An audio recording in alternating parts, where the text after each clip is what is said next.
Mga dapat mong sabihin pag makikipag-break ka na. Panimula may mga taong darating sa buhay natin na darating ang panahon ay kailangan nating iwan, pero kung makikipag-break ka sa syota mo, may mga advice ako sa'yo sa mga sasabihin mo at hindi mo dapat sasabihin. Wag mong sasabihin, it's not you, it's me. Siguro narinig nyo na to o nabasa kung san man. Ito yung classic line na pwede mong sabihin sa iiwanan mo para pampalubag loob sa kanya. Iiwanan mo na rin lang siya, magsisinungaling ka pa.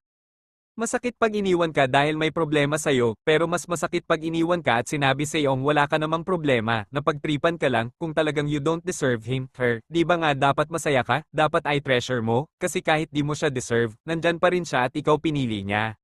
Heto ang kailangan kung makikipag-break ka, isa lang ang nire-require kung sabihin mo yung dahilan kung bakit lahat ng hinanaing mo, lahat ng mga problema, lahat ng mga iniinda mo, sabihin mo lahat, maging brutal ka kung kailangan, ano kung magalit siya, magagalit din naman siya anyway, so sagaran mo na, isa pa, yun na